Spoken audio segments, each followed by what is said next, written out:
Ouço Deus no murmúrio das águas dos rios. Ouço Deus no furor dos ciclones bravios. Ouço Deus no cantar matinais dos pardais. Ouço Deus no lamento de pobres mortais. Vejo Deus nas estrelas perenes de luz. Vejo Deus no esplendor que a alvorada traduz. Vejo Deus no suave perfume da flor. Vejo Deus no adeus companheiro da dor. Sinto Deus na saudade que evoca a lembrança. Sinto Deus no morrer de febris esperanças. Sinto Deus na tristeza de ver-te partir. Sinto Deus na tua volta, irmão, a sorrir. Ouço Deus no murmúrio das águas dos rios. Vejo Deus no furor de ciclones bravios. Sinto Deus no cantar matinais dos pardais.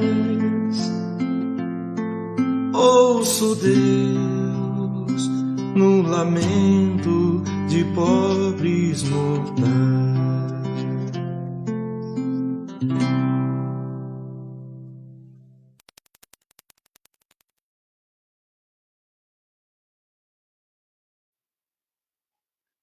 Olá, muito boa noite a todos.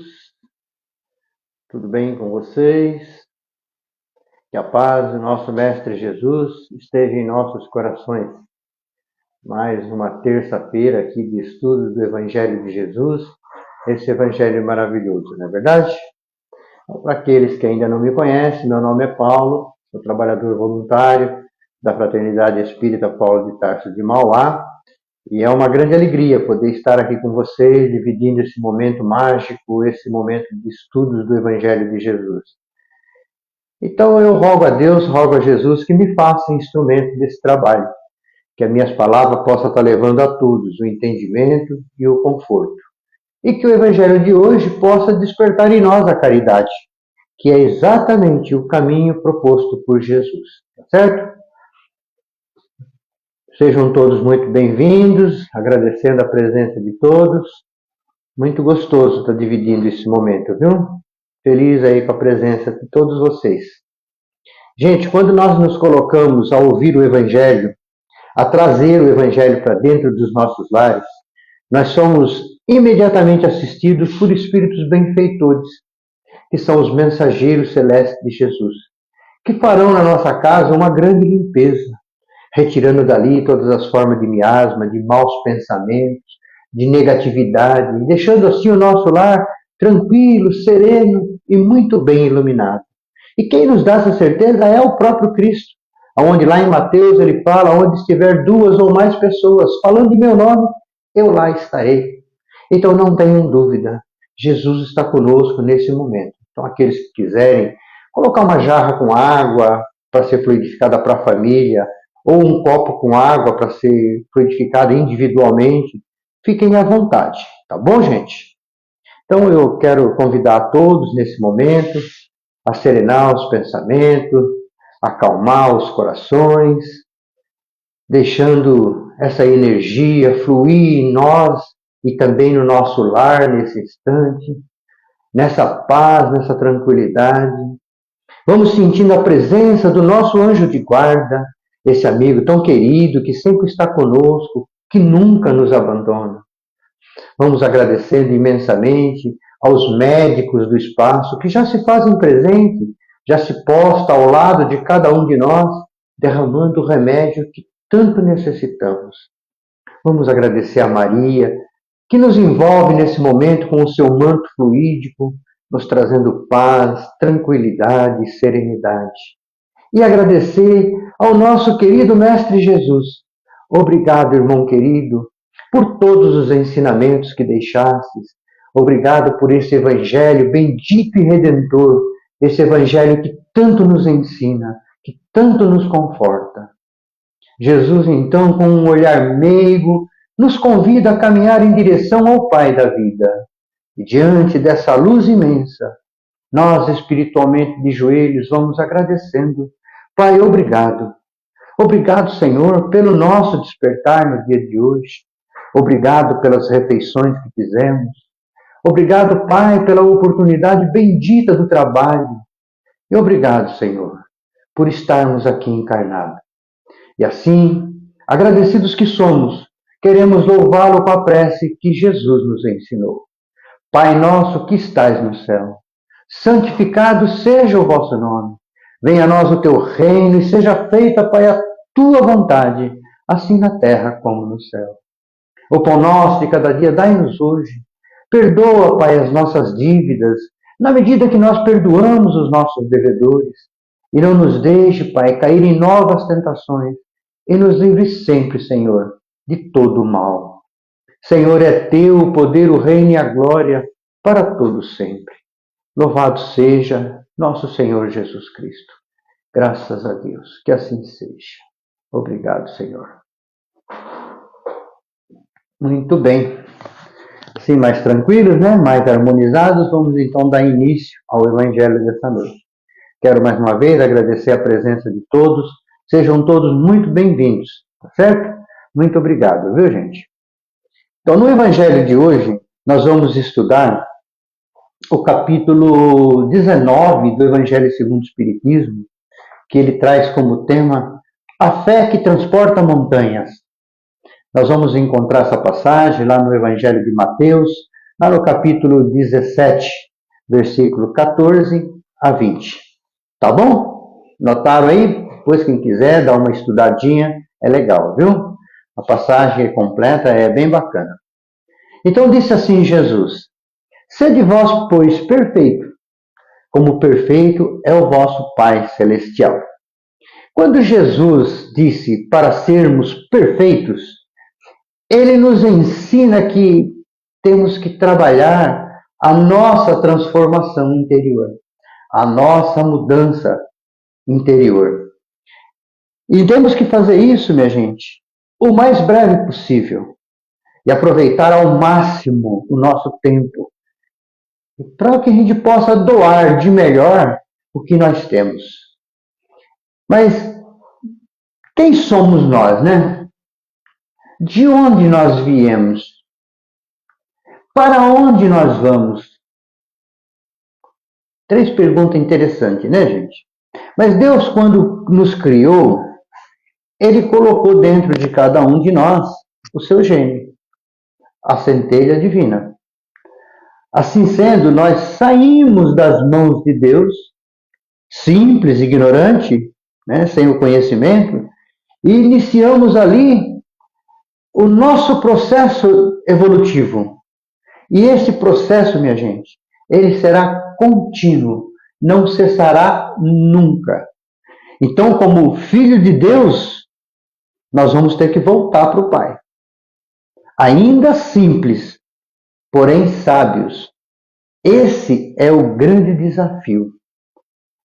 Nos tornarmos pessoas melhores.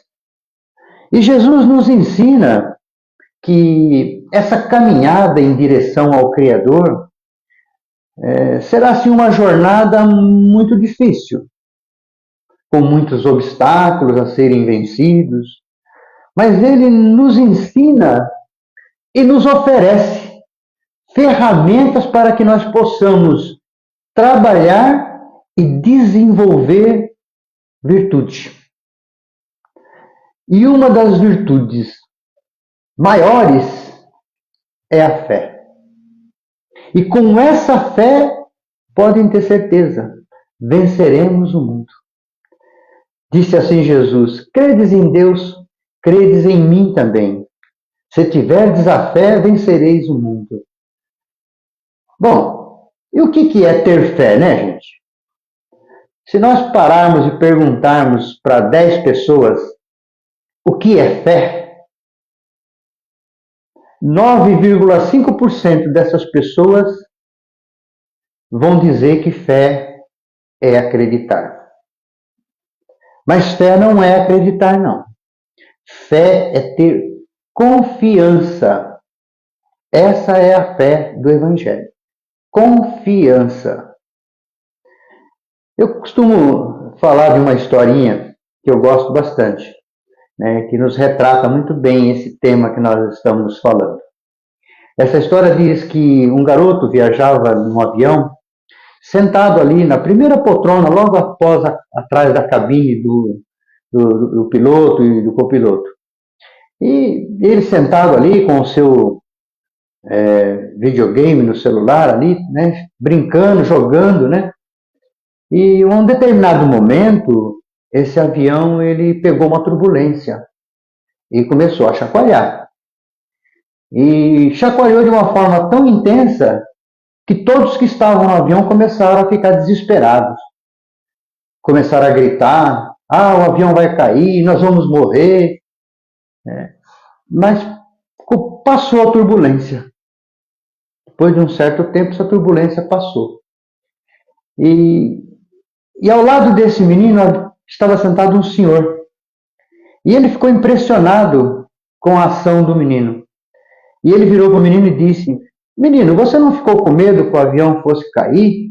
Né? Nós com toda essa turbulência, esse desespero, e você aí tranquilo, jogando o teu videogame? Você não ficou com medo que o avião caísse? Ele falou: não. O piloto é meu pai. Olha a confiança que esse garoto tinha no pai. Será que nós temos essa fé desse menino naquele que nos dirige? Ou será que nós também entramos em desespero nas primeiras aflições, nas primeiras dificuldades que nós encontramos? Para a gente ter fé, gente, nós precisamos de alguns pré-requisitos, tá? E o primeiro deles, o primeiro requisito da fé, é que nós só podemos confiar em alguém que conhecemos muito bem. Como o garoto conhecia muito bem o pai, então ele tinha confiança total no pai. Então nós precisamos conhecer muito bem para ter confiança. E alguém que tenhamos um relacionamento bastante próximo. Ou seja, alguém que nós tenhamos intimidade. Porque como que eu vou confiar num estranho? Como que eu vou confiar em alguém que eu nunca vi? Fica difícil, né? Então a fé, minha gente, exige uma relação anterior, um convívio anterior para poder ter confiança, né? Então nós precisamos, para confiar em Deus, nós precisamos ter um relacionamento com Deus. Nós precisamos ter intimidade com Deus. Precisamos conhecer Deus. É preciso que Deus esteja aqui, ó, dentro de cada um de nós. Bom, um outro requisito da fé, fundamental, inclusive, é o caráter constante. Porque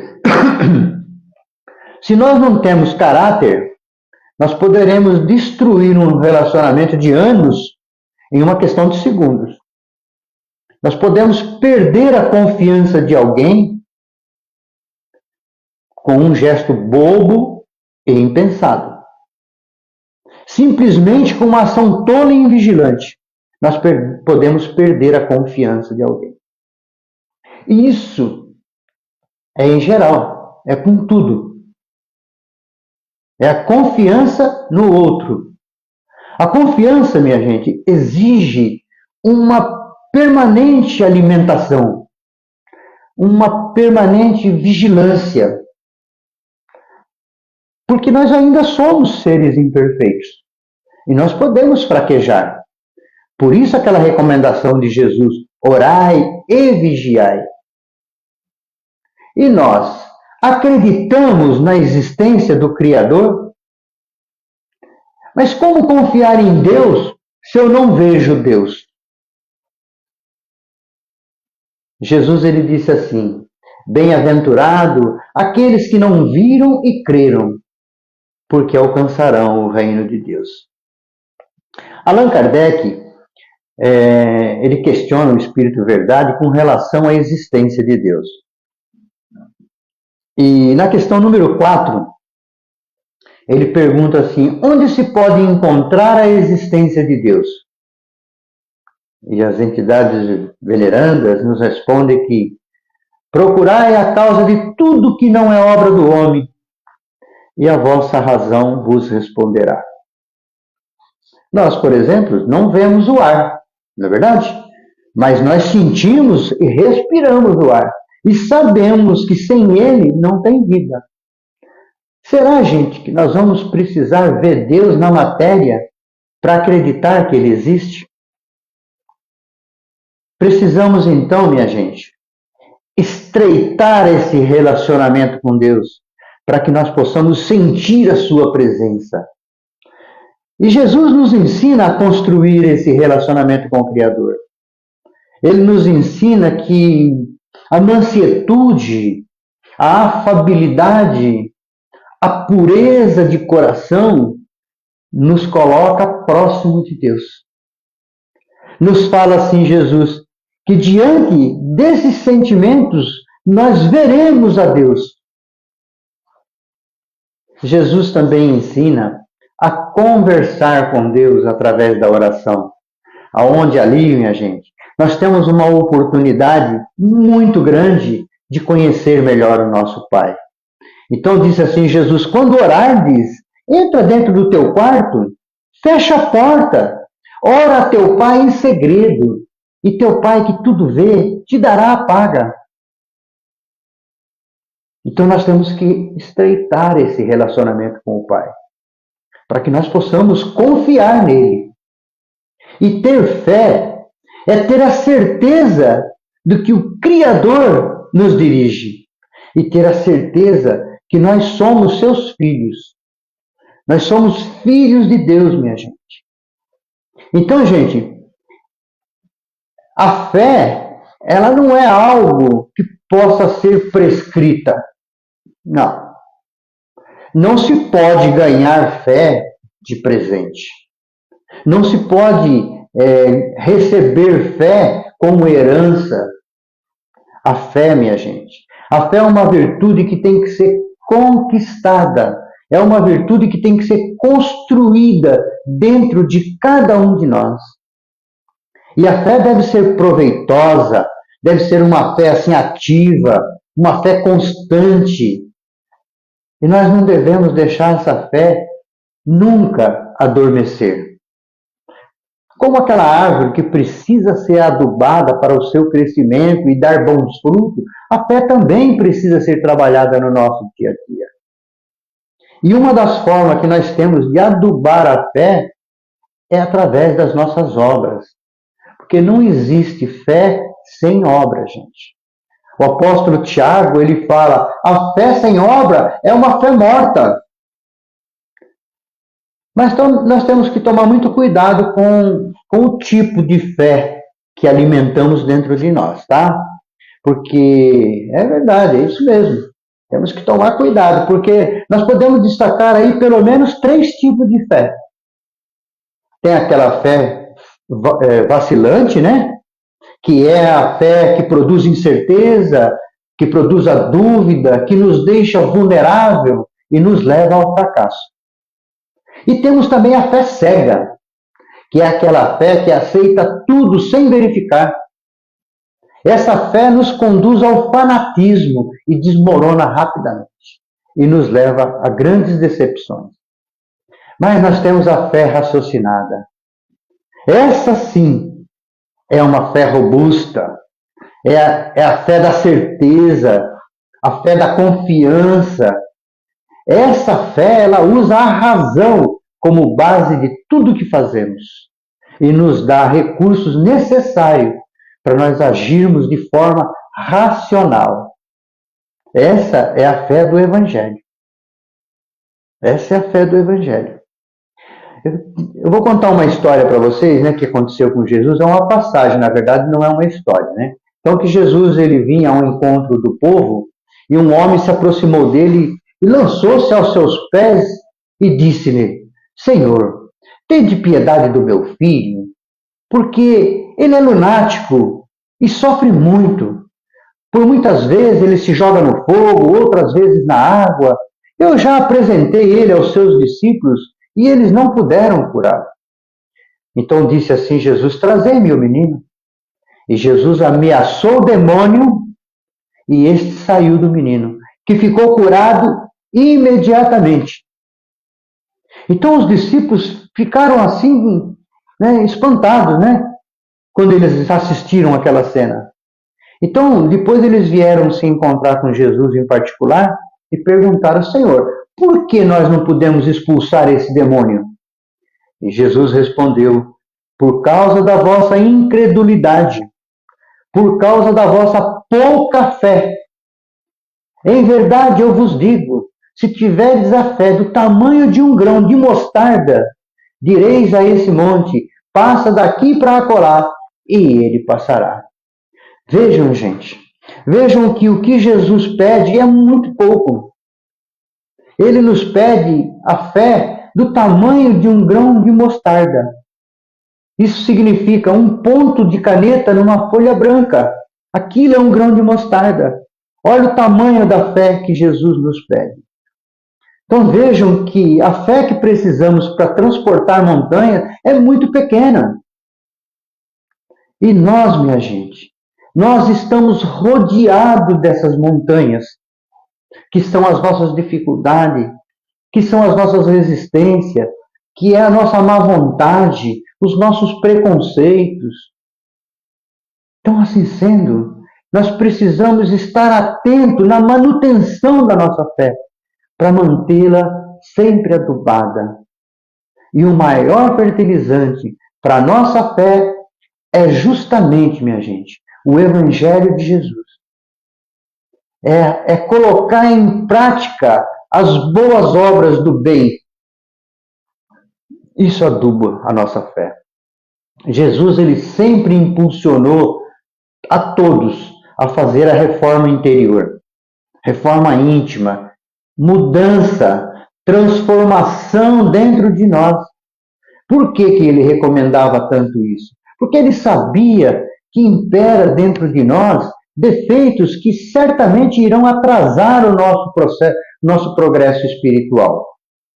Então, que nós possamos, minha gente, refletir sobre os ensinamentos de Jesus, que nós possamos observar os seus mandamentos, que nós possamos colocar em prática tudo que ele ensinou. Disse assim Jesus: amai-vos uns aos outros como eu vos amei. Esse é o caminho que nos leva à paz de consciência. E podem ter certeza, minha gente, que o remédio está em transformarmos a nossa fé em obras. Obras em benefício nosso e dos nossos semelhantes. Então, gente, vamos refletir bastante sobre isso, porque como está a nossa fé? Vamos nos relacionar melhor com Deus. Vamos agradecer a Ele por tudo que Ele nos dá. Muitas vezes nós passamos por obstáculos, é lógico, é natural, que como disse Jesus, nesse mundo nós teremos aflições. Mas nós temos que ser perseverantes. E mesmo aquelas coisas que nós julgamos não serem boas, que nós possamos agradecer, porque pode ter certeza, ali tem uma ferramenta para a nossa evolução espiritual. Porque esse nosso sofrimento, gente, Não foi Deus que colocou ele no nosso caminho. Fomos nós mesmos. Então, que nós possamos ser forte e ser perseverante na nossa luta, na nossa transformação e continuar a nossa evolução espiritual para ser um ser melhor. Tá certo? Então, vamos agradecendo, né, a Deus, agradecendo a Jesus, o nosso mestre querido, e vamos louvar ao Pai, dizendo: Pai, Tu és força, poder e bondade. Ajuda, Pai, a vencermos as nossas dificuldades. Pai nosso que estás no céu, santificado seja o Teu nome. Venha a nós o Teu reino, seja feita, Pai, a Tua vontade, assim na terra como no céu. O pão nosso de cada dia dai-nos hoje. Perdoa, Pai, as nossas dívidas, na medida que nós perdoamos os nossos devedores. E não deixeis cair em tentação. E nos livre sempre, Pai, de todo mal. Senhor, é Teu o poder, o reino e a glória, para todos sempre. Louvado seja nosso Senhor Jesus Cristo. Graças a Deus, que assim seja. Muito bem. Quero agradecer a todos pela presença, agradecer pelo carinho, desejar a todos uma semana maravilhosa e uma boa noite a todos. E até o próximo Evangelho. Muito obrigado.